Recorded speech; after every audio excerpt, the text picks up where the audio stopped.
ডিমটা হালকা করে ভেজে নিচ্ছি। ভেজে নেওয়ার পরে এটা উঠিয়ে নেব।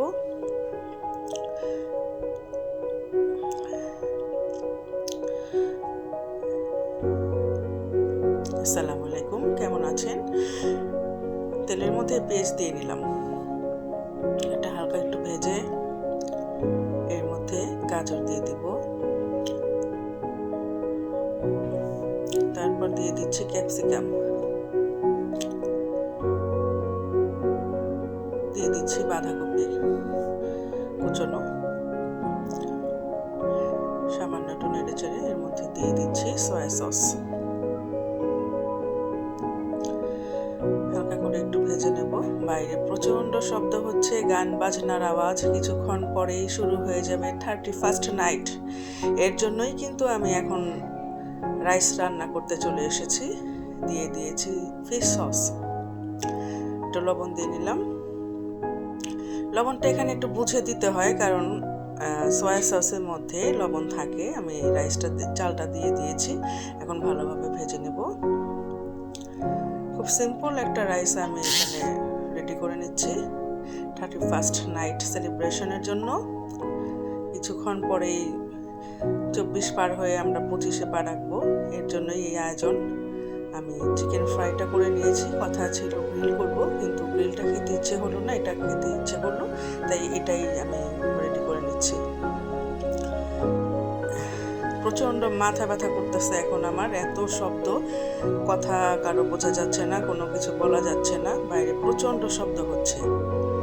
কিছুক্ষণ পরেই তো শুরু হয়ে যাবে আতশবাজি। আমার রান্নাটাও প্রায় শেষ। হ্যাঁ, এখন সকালের জন্য রেডি করে নিচ্ছি রুটি। আমি সকালে সবার জন্য রুটি আর নিহারি তৈরি করেছি আজকে নববর্ষের শুভেচ্ছা সবাইকে, হ্যাপি নিউ ইয়ার। সবাইকে নাস্তা দিয়ে দিয়েছি, আমি এখন আমার জন্য নিচ্ছি একটু। এটা নাস্তা করে নেওয়ার পরে আমি আবার দুপুরে রান্নার জন্য সব কিছু রেডি করবো। চলুন নাস্তা খাই। এই যে আমি রোস্টের মশলা কষিয়ে নিচ্ছি। এর মধ্যে আছে আদা বাটা, বাদাম বাটা, রসুন বাটা, হলুদ মরিচ, না সরি আমি হলুদ দিই নেই, মরিচের গুঁড়া দিছি, আর ধনিয়া, রাঁধুনি। রোস্টের মশলাটা আমি বাসায় করে নিয়েছি। বাসায় করে নেওয়া রোস্টের মশলা দিয়ে রোস্ট করলে রোস্টটা খুবই ভালো হয়। দিয়ে দিলাম টক দই।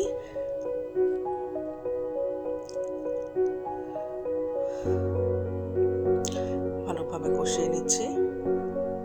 এখানে আমি গরুর মাংসের জন্য মশলা টশলা দিয়ে সব কিছু একসাথে আমি চুলায় বসিয়ে দিলাম, এতে সময় কম লাগে।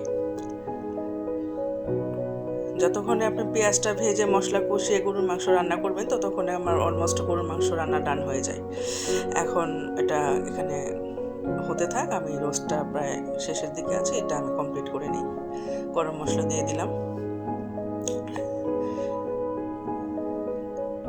রান্নায় আমি কখনো গরম মশলাটা আগে দিই না, কাঁচামরিচটাও দিলাম আমি আলু বোখারা, কারণ আমি মোটামুটি কষানো হয়ে আসার পরে আমি গরম মশলাটা ব্যবহার করি। এতে আমার কাছে খেতে ভালো লাগে, ঘ্রাণটাও ভালো লাগে। একটু গুঁড়া দুধ দিয়ে নিছি আর ঘি দিছি, দিয়ে দিলাম বেরেস্তা। আমার রোস্টটা কমপ্লিট। এখন এটাকে সামান্য একটু দমে রাখলেই তেলটা উঠে আসবে, ভালো লাগবে খেতে। এই যে দেখেন আমার গরুর মাংসটা কষানো হয়ে আসতেছে। গরম মশলা দিলাম, একটু গরম পানি দিয়েছিলাম আমি এর মধ্যে। এখন ভালোভাবে কষিয়ে এখন আলু দিয়ে দিচ্ছি। আলু দিয়ে ভালো করে নেড়ে নিব।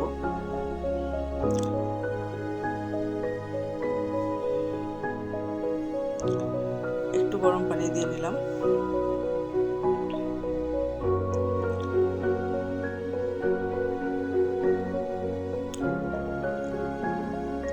কাঁচামরিচ দিলাম, এটাও শেষ হওয়ার কাছাকাছি। রান্না প্রায় শেষ এটা। এখন আবার আমি একটু মুরগি কষিয়ে নেব। আমার হাজব্যান্ডের জন্য, ও আবার গরুর মাংস খায় না। পেঁয়াজ দিলাম, লবণ দিলাম, মাংসটা দিয়ে এর মধ্যে আমি একটু ভেজে নেব। মাংসটা আগে ভালো করে লবণ দিয়ে ধুয়ে নিচ্ছি।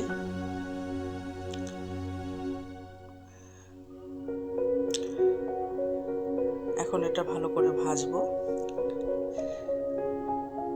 একটু ভাজা হয়ে এলে এর মধ্যে আমি আদা দেব। আদা দেওয়ার পরে একে একে আদা ভালো করে ভাজা হয়ে গেলে একে একে আমি সব মশলাগুলো দিয়ে ভালোভাবে কষিয়ে নেব। ব্রয়লার মুরগিটা আমি এইভাবে রান্না করি। এটা এইভাবে রান্না করলে আমার বাচ্চারা, আমার হাজব্যান্ড এটা খেতে পছন্দ করে। আমি এটা খাই না, আমার কাছে ব্রয়লার মুরগি খেতে ভালো লাগে না। ওদের জন্য রান্না করা হয়, ওরা খায়। সবসময় আমি এইটা এইভাবেই রান্না করি। গরম মশলা দিলাম, একটু গরম পানি দিলাম,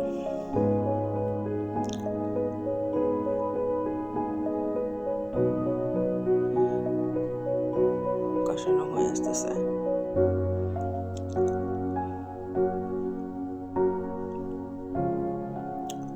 তেল ছেড়ে দিয়েছে। এখন সামান্য একটু গরম পানি আবার দিয়ে নিলাম, একটু ঝোল ঝোল রাখবো। কাঁচামরিচ তো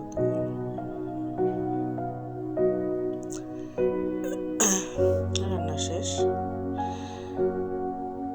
এখন আমি অফলাইনে পোলাওটা রান্না করে নিয়েছিলাম, আপনাদেরকে দেখিয়ে দিলাম। এই ছিল আমার নববর্ষের, মানে হ্যাপি নিউ ইয়ারের আয়োজন। ধন্যবাদ।